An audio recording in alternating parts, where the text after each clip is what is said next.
Hello, hello, hello. If you do not know me, let me briefly introduce myself. My name is Tiffany. I am a certified personal trainer, certified wellness coach, certified energy healer by birth. I'm an oracle, prophetess, and a natural healer. So we're going to go ahead and go into part two of the love magic video because I want to get it while it's fresh on my mind. I don't want to wait a week to hear the second part. I had to end the other video, but I wanted to come back and finish this one. All right. The second part, when I paused the video on the first one, the mic wasn't on, so I did all of that talking, and y'all didn't hear any of it. So that's the reason why we're having a part two. So do forgive me. But it was getting kind of long anyway. I wanted to go ahead and put that put the second one out anyway. So we left off to where I told you guys I've seen it to where people have lost their lives practicing these dangerous types of magic. All right. So that's what it is. um the wicked part about it, before I go back to my notes, is the people that did that. That was the funny part, is they went so far into trying to attack me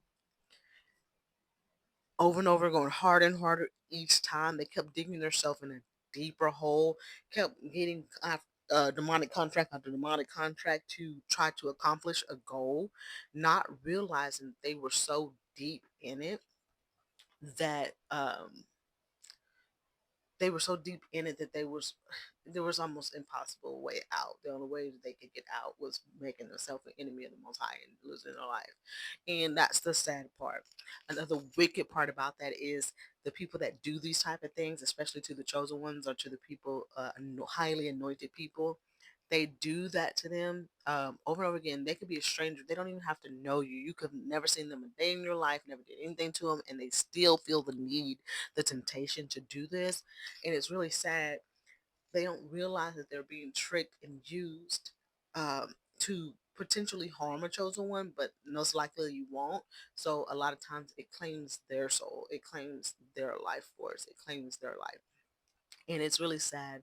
And the wicked part about it is they'll go so far into it, and then by the time they realize how far they've gone and they started reaping some of the consequences of their actions, that's when they'll find someone like me and decide, hey, I've done this, this, and this, and this. Don't judge me. I'm sorry. I shouldn't have done it. I want to do better. Help me out of it. It's like, help me out of this situation. What they don't realize is a lot of times when someone comes to me, especially, I don't know if everyone does this, but you should. When they come to me, especially, I go to the Most High in prayer, meditation, whatever the case is, whichever the method is best at the time, to see if I should help that person or not. Because if you don't do that, you will realize that the person that you want to help may have done something really bad, really demonic, and now they're just trying to get out of it because they don't want to feel the consequences of their actions. They're not necessarily wanting to change or do better. They're not necessarily sorry. They're just doing that to get out of the consequences, which they can't get out of the consequences once the Most High. Once you make yourself an enemy of the Most High and He's pursuing you, you're not going to get out of it. It is what it is. Your fate is pretty much sealed. And they'll try to use one of us without telling us exactly what they've done and what they've been through, thinking that they can manipulate us healers, into helping them. So as a healer, I tell you what, you must go to the Most High and see if you are even allowed to help this person, because the Most High will tell you straight up, do not help them. Because if you do, you put yourself in harm's way. If you go against what the Most High says because that's your loved one, or because you care about this person, this is your friend or somebody you're in a relationship with, in some kind of relationship with, and you just want to help them, if you go against y'all telling you to not help them, you will also get some of the benefits of the consequences that they have. And they know that. So they try to take susceptible people to try to take some of that punishment off of them, not telling the full story of everything that went down. They don't like to tell people that they're in judgment. They want someone to help lift some of that judgment off of them. So they will use you to do that, knowing that there's no way that they're getting out of their judgment, but sometimes they can trick a dummy into helping them when when they know that they are in judgment. So yeah, that's why we don't help unless we ask. And once we ask, if the Most High says no, then you don't do it by any circumstances. Distance yourself from that person. Period. And everybody else around them, whether they're a healer or not, you distance yourself away from that person too. You've ever seen it to where someone looks like they're just having so much hardship going on, and they've done so much hell before. Everybody knows their character. Everybody knows their past. Everybody knows the horrible, horrific things that they were doing. The best thing to do is to stay away from that person, because once the consequences hit, you don't want to get caught in that storm. All right. I just want to kind of not leave that thought process out from video number one, but we're going to move forward. So in video one, we talk about love magic, and we go into detail about obsession spells, which are big no-nos, the obsession spells. So that's where we are. Um, so here's another issue that I need to make sure that it's in this video, because a lot of people don't understand the consequences and the severities of their actions when it comes to this. So here we go. I'm trying to get comfortable with my mic, guys. Sorry about that. So here we go. So going against, okay, so the consequences of breaking up a marriage or a love connection, um, to be with someone, or to just stop somebody else from being with someone just because you don't like them, or whatever the case may be, they can be horrible. You get horrible consequences, especially if you're breaking up a marriage. It's really bad, because you got to understand everything's about legalities, contracts, and covenants, right? So a marriage is a covenant. It's them becoming one, and in the scripture it says, "Let no man tear apart." So when you start to do spell work to break up that marriage, you're the man or the woman that is tearing apart, and you get severe consequences for that. It's very a bold step to do. I would never recommend anyone doing anything like that. Even if you feel like that's your person and they married the wrong person, or if you feel like that's your loved one and you know that they're about to make the biggest mistake of their life, and they get married to this person that the family doesn't like, do not do spell work. Do not go against it. Let them do what they're going to do. They have free will to make their own choices. Do not break up a marriage, whether it's a marriage you feel you deem worthy or not worthy. Do not break up a marriage, period. And you don't need spell work to even get consequences for that. Just from being the side piece, that in itself is enough. But doing spell work to intentionally break up a marriage is bad, bad juju. All right. So coming between God's ordained couples, especially if it's a marriage brought together by God, because He commands that every marriage that He brings together, let no man bring apart. There are marriages that happen that He doesn't bring together, but He's talking about ordained marriages that He brought together. That He said, y'all are going to become one. Y'all are going to be in this covenant marriage. Do not come against that, because you're going to have hell to pay, literally. All right. So coming between Yah's ordained couples will never end well for you. Yah's will should never be challenged through magic. That's the issue with magic. You're pretty much saying, God, I don't care what you say. I'm going to take matters into my own hands, do what I want to do, be in complete rebellion. This is why because when you get in that mindset, you rebel. This is why they call rebel a form of witchcraft, because it is, right? And that's the issue, whether you're using it to good magic, bad, whatever the case may be, whether you're using good witchcraft or bad witchcraft, you're going against free will. Not only that, if you're not going against free will per se, you're going against universal law, which is God's will. There you go. These laws are here since the beginning of time. Before the earth was formed, these laws were here. And you think your little peon self is worthy enough to just go against total creation? That's crazy. This is what people don't understand, how dangerous this type of stuff is. They just do it willy-nilly like it's okay, and it's not. All right, so another issue would be, you never know what background the target or the current partner has. Spells could backfire, or they could hex you for trying to interfere. So, Most cases, if it's a chosen one or a highly anointed person, and it's two, they're married to someone or they're both chosen ones, it's going to be a backfire. It's going to return to sender without us doing a return to sender. We don't need a candle or any type of chat or spell or anything like that to have a spell work backfire on the sender. We're just highly protected people. However, another case scenario that I'm bringing up at this point is you never know who the other spouse is. Yeah, you might want that husband or you may want that house, that wife, but you don't know the spouse.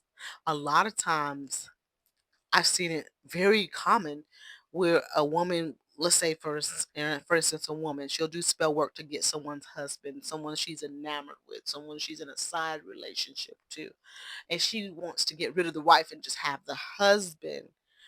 I've seen it to where sometimes that wife that she wants to get rid of is also practicing the dark arts and probably wiser, stronger, and more heavily into it than the person that's playing with a couple of love spells here and there. And they have made these women's life hell.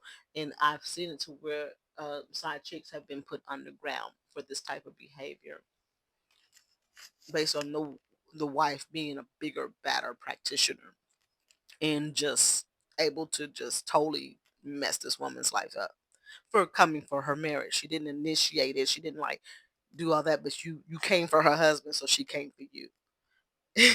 So I've seen it on the dark side too. So on the left side and the right side. Now on the right side, to where it's like where the Most High put the marriages together, it's the Most High sending uh, angels to protect that marriage. If the wife on the right hand side that's like a God ordained marriage, all she has to do is pray. And when she prays, things move, things happen. She can break every chain, every curse, everything like that. And a lot of people don't believe that a praying wife has that power, but that is exactly what she's there for. That's the help mate in the spirit realm that we're talking about. Okay. So yeah, my prayers are very powerful. I have to be very careful what I pray about because people don't understand the power, the true power of the word. Even if you're not praying, just saying certain things, people do not understand how they curse others or how they put hexes on others or how they cause situations in their own life to go wrong or negative by just the words that they say. So once you put words with it and then you go with the spell work, now putting action into your intention, you are guilty and you will suffer the consequences. In the story, that makes it shorter. I know I went all the way around the block to get to this point, but I want to make sure that the people that practice negative practices or practice magic thinking, okay, I'm a white witch. A witch is a witch. Once you put witch into it, it's witchcraft. And once you have witchcraft, you're breaking spiritual law and you are breaking free will. Okay? Magic in itself, not bad. Everybody does magic. We all have magic. We have power in our tongue. This is a magical thing, or at least from the outside looking in, it looks like a magical process, right? We all practice magic, but we don't do witchcraft. We don't manipulate others. We don't manipulate the situation for our own gain. You see what I'm saying? That's where the witchcraft comes in. Even if you try to say you're doing it for good, once the manipulation comes in, once the trying to control the outcome comes in, it's an issue. Okay. So let's see. Let me go back to where I was so that I can make sure that I stay on track, guys. I'm reading my notes. You never know what background that the target or the current spouse has. Spells can backfire or they can hex you for trying to interfere. Spells could never satisfy like a natural, genuine feeling. All right? Spells could never satisfy like a natural, genuine feeling.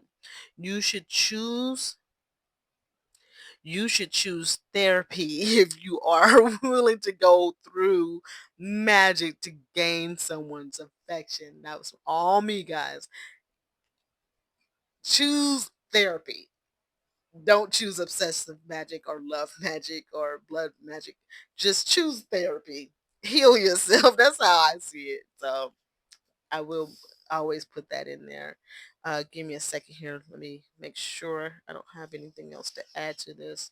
I do. It's not much, all right, but I am going to do them. So we went through love magic. We went to obsession magic, and we have a little bit more. Okay, so let me get these last 3 points, guys. Bear with me. 3 points left. All right, so we're dealing with that. So, um, the next thing is practitioners that practice sorcery on high levels admit that they admit that their spells um for their spells, they hire a spirit, most likely a demon, to work on the target's mind until they convince the target to behave the way that they want the spell to do. So these high level wizards, witchcraft people, whatever, dark magic, whatever they do, um, they openly, if you go on YouTube, they openly talk about how they hire demonic entities to work on the mind of the target to beat them down into temptation or to force them to think a certain way, to keep repeating certain things to them until they get the results they want from the spell. So if the spell is, for instance, for you to fall in love with someone, they will keep creating situations or saying things like, "Oh, you love so and so and so and so. You need to get rid of this hero and get the hero," or something like that to convince you that, okay, I'm in love with this person. If the spell is to um, break you up from your spouse in a marriage, they'll they'll hire demonic entities to come attack the marriage and then keep constantly suggesting things in the person's mind like, you don't need that spouse doesn't love you, they're not good for you, they're cheating on you, just all these things until they have an adverse reaction to the actual spouse that's in the marriage. And usually a lot of times it's unwarranted. So it gets deep. You're breaking a lot of spiritual laws in order to get your desired, and it's not worth it. And a lot of times it's not. You will go to hell for this. I don't care who you are, what you think, you're going to hell for it. All right. So the second of the last 3 points that I have, the second of them is, if the person is strong minded that you're trying to attack, if the person is strong minded, it could take months. um, for me, when someone does spell work against me, I'm a very strong-willed, strong-minded, spiritual person. Of course, when they came to me, my defenses were down more because I had just lost my brother. But the point is, even with that, my mind is very, very strong.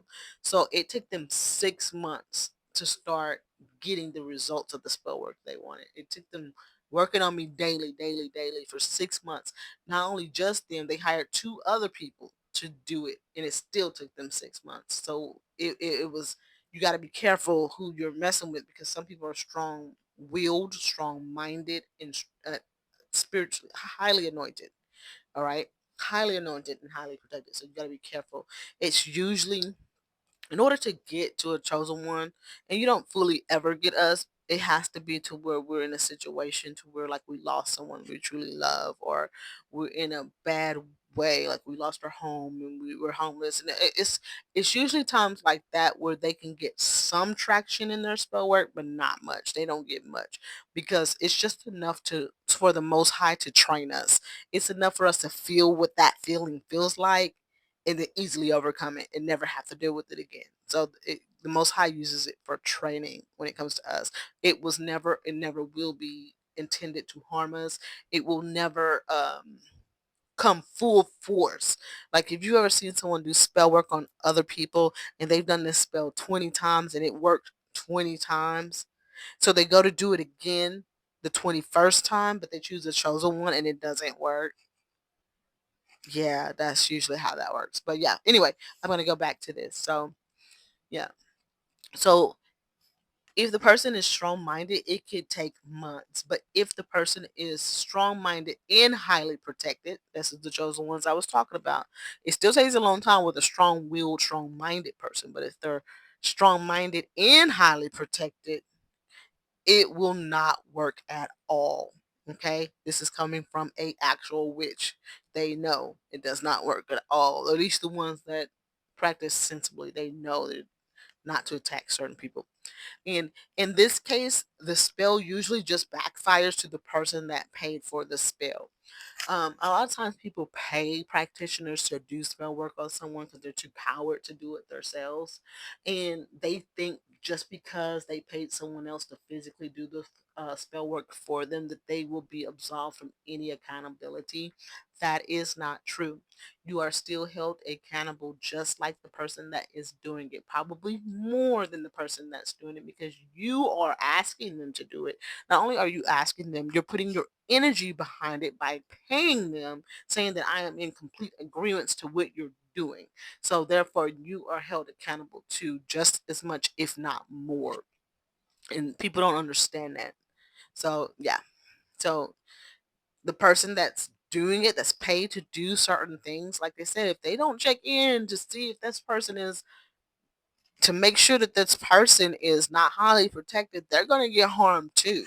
And that's what I'm saying. So no matter what type of practitioner you are, you should always check to see, should I help this person or not? Is this person lying? Is this person sending giving me a different perspective of what's going on purposely to try to manipulate me? So these are things that you need to be careful of, and when they backfire, it backfires hard. I hate to see it. All right, so the last point of the day is, this is why Yah is seriously against witchcraft, spiritual attacks, breaking down of someone, or going against their free will, breaking spiritual law. So I have talked about a lot of topics. So we got about two videos, one 30 minutes long, one almost 30 minutes long. And this is just scratching the surface so that you can understand what they're doing and how they're doing it and the consequences of it. I could go on for 2 more hours on love magic or any type of magic as to why we should not do these things. A lot of times I wish you would find someone that you trust to understand why you shouldn't do magic, but um, this is a good place to start. I want you to take these videos, the research that I did, because I did quick research on each topic and then I created the video. I didn't go deep in depth, with the notes that I took, but I did go deep in depth in the study when I was doing the actual study. So I can tell that these things are something that I would not recommend anyone to do. Now, you have the people that have cultural backgrounds that allow for this, and for them it is not evil and this and that. I understand. I get it. But you cannot serve two masters. You're either going to do that or you're going to follow the Most High. It is what it is, especially his children. We can't serve both. We can't do this spiritual walk over here with these deities like Santeria or Orishas and stuff like that, and then still say that we're following the Most High Yah. It's not the same. We can't do it. And you also, just like in the physical realm, when I talk about a witch attacking a highly anointed person, a highly anointed person in the spirit realm who with high authority, it's the same thing. It's like using those deities against a higher deity. It's not going to work. And a lot of times people go to the lesser deities because they don't have that sense of righteousness or holiness to set apart. They can do good things or bad things. There's no issue for them. That's why when the Most High says no to his children, that's how a lot of them get caught up in witchcraft. If they're not strong enough to accept the no, obedient enough to move forward, they will fall into witchcraft practices because they're like, well, I don't care what the Most High says. I want what I want. And oh, girl down the street does tarot card readings or juju, I'm going to get it. That's the wrong answer. You're going to die and go to hell. All right. I love you guys. I'm going to finish this one off. I did not expect this to be so long. I am sorry. Let me get this one posted, and I'm gonna put them both in the witchcraft type series. I love you guys. Have a great day.